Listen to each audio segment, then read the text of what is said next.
चोर को देखने के लिए ब्राह्मण की लड़की अपनी छत पर खड़ी हो गई। चोर को जब ब्राह्मण की हवेली के सामने से लेकर गए तो जैसे ही सौम्या ने उस चोर को देखा वो उस पर दिलो जान से मोहित हो गई। वो तुरंत दौड़कर अपने पिता बनवारी लाल के पास गई और बोली, पिताजी, मैं उस चोर से विवाह करना चाहती हूँ। बेटी की यह बात सुनकर ब्राह्मण हैरान रह गया और बोला, यह तुम क्या कह रही हो बेटी? सौम्या बोली, मैं जो कुछ भी कह रही हूँ अच्छी तरह सोच समझ कर कह रही हूँ पिताजी। मैंने उसको अपना पति मान लिया है। अगर उसको शूली पर लटकाया गया तो मैं भी उसके साथ सती हो जाऊंगी। अपनी इकलौती बेटी की ये अजीब सी जिद सुनकर बनवारी लाल के पैरों नीचे से जमीन खिसक गई। उसने अपनी बेटी को समझाने की बहुत कोशिश की पर वो अपनी जिद में टस से मस न हुई। अंततः अपनी बेटी की ममता के वशीभूत हो ब्राह्मण राजा के पास जाता है और सारी बात राजा को बताकर चोर को छोड़ने का निवेदन करता है। ब्राह्मण की सारी बात सुन राजा आश्चर्य से बोला, ऐसा कैसे हो सकता है? मैं ऐसा चाहकर भी नहीं कर सकता। मुझे अपनी प्रजा को भी जवाब देना है। अगर चोर को ऐसे ही छोड़ दिया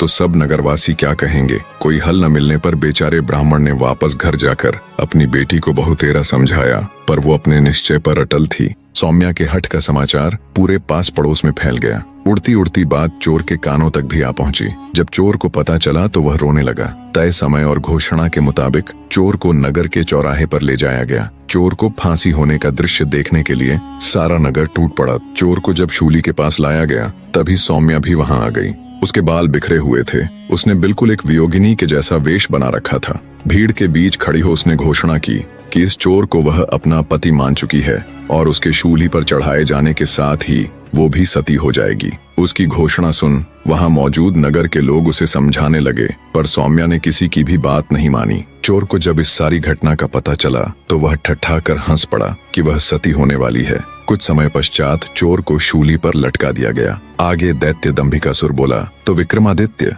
ब्राह्मण की लड़की सौम्या अपनी घोषणा के अनुसार उस चोर की मृत देह को अपनी गोद में रखकर सती हो गई। उसने अपना वचन निभाया। अब तुम मुझे बताओ कि चोर सौम्या के प्यार की खबर पाकर रोया क्यों और उसके सती होने के इरादे पर ठठाकर हंसा क्यों? उसे तो सौम्या के प्यार की खबर पाकर खुश होना चाहिए था और सती होने की सूचना पर रोना। राजा विक्रमादित्य कुछ सोचकर बोले, सुनो दुष्ट दैत्य, जब चोर को यह पता चला कि ब्राह्मण बनवारी लाल की पुत्री सौम्या उससे प्यार करती है तो वो अपनी तकदीर पर रोया कि अगर सौम्या का प्यार उसे पकड़े जाने से पहले मिल जाता तो शायद वह सुधर जाता। अब बात आती है उसके हंसने की, तो उसका हंसना बिल्कुल ठीक था। सौम्या की मूर्खता पर उसको हंसी आई कि मान न मान मैं तेरा मेहमान। उसका सती होना भी त्रिया चरित्र का एक हिस्सा था। बस इसी कारण वह ठठाकर हंसा। राजा विक्रमादित्य की बात सुन दंभिकासुर बोला, तुम ठीक कहते हो विक्रमादित्य। दैत्य दंभिकासुर न चाहते हुए भी अपनी अगली गुत्थी कहना आरंभ